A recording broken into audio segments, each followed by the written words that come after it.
नमस्कार, स्वागत है आपका अपने YouTube channel study with news में। और जैसा कि आप देख रहे हैं, हमने अपने पिछले वीडियो में पढ़ा था उल्का पिंड के बारे में। तो चलिए हम उसे फिर से रिवाइज कर लें। देखिए, हमने पढ़ा था कि उल्का पिंड बनता कैसे है। तो हमने पढ़ा था अपने पिछले वीडियो में डबल स्टार थ्योरी, जिसके तहत एक सूर्य है, ठीक है, और दो स्टार रहते हैं, तारे दो रहते हैं। एक तारा जब वो टूटता है, या फिर आप कह सकते हैं कि जब वो टूटता है तो उससे ग्रह उपग्रह और क्या बनता है हमारा उल्का पिंड। ठीक है, तो सबसे बड़ा होता है ग्रह, उसके बाद होता है साइज में छोटा उपग्रह, और उसके बाद होता है हमारा उल्का पिंड। और ये मंगल और बृहस्पति के बीच में सूर्य के चक्कर लगा के बनता है ना। इसका देखिए, अब क्या हम पृथ्वी के बारे में बात करेंगे। तो इसका द्रव्यमान है ना, जब ये पृथ्वी पर गिरता है ना, तो क्या होता है, द्रव्यमान बढ़ जाता है। पृथ्वी का गुरुत्वाकर्षण जो है वो भी बढ़ जाता है। ठीक है, झुकाव जो है वो भी बढ़ गया है। कैसे? तो देखिए, 41,000 साल पहले पृथ्वी जो थी ना, वो 19 डिग्री पर झुकी हुई थी। अब कितने पे है?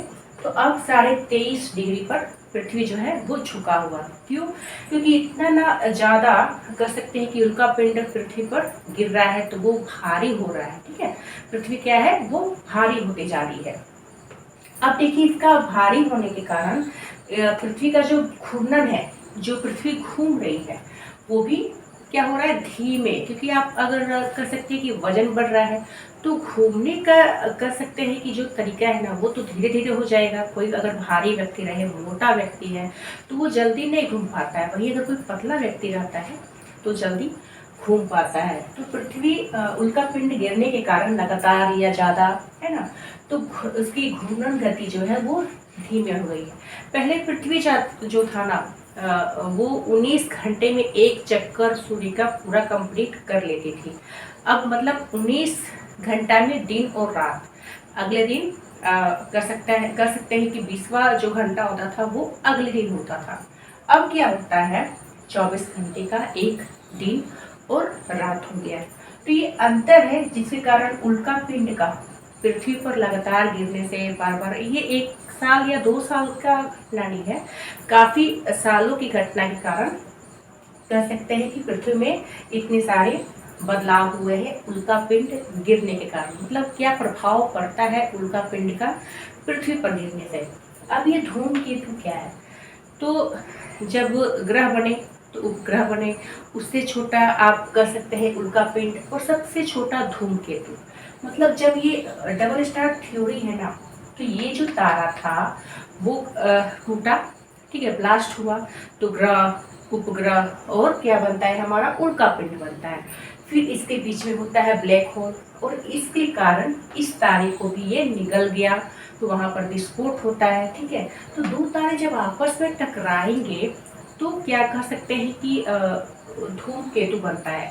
मतलब काफी छोटे छोटे चूरमे की तरह जो पत्थर हुए वही धूमकेतु कहलाए। ठीक है, अब देखिए, ये धूल के बने हैं, गैस कह सकते हैं, गुब्बारा की तरह कह सकते हैं। ठीक है, धूमकेतु आप देखे होंगे, पुच्छल तारा भी इसे कहते हैं। ठीक है, इसका पीछे पूंछ की तरह होता है, आगे लाइट की तरह जाता है। जब इस पर सूर्य का प्रकाश पड़ता है तो ये चमकता है, और ये अभी सूर्य का ही चक्कर लगाता है। अब ये किस ग्रहों के बीच में होंगे, तो ये काफी सारे ग्रहों के बीच में होते हैं। किसी को कुछ नुकसान नहीं पहुंचाते हैं, क्योंकि काफी छोटे होते हैं, है ना। तो जब ये पृथ्वी के वातावरण में आएंगे तो वो स्वतः ही कर सकते हैं कि जल के खत्म हो जाते हैं, कुछ प्रभाव नहीं पड़ता है, क्योंकि ये काफी छोटे होते होंगे। इसीलिए आप पुच्छल तारा हम कहते हैं। अब ये हेली एक पुच्छल नाम का तारा है, ठीक है, धूमकेतु है। वह क्या करता है, 76 साल में सूर्य का एक परिक्रमा कंप्लीट करता है।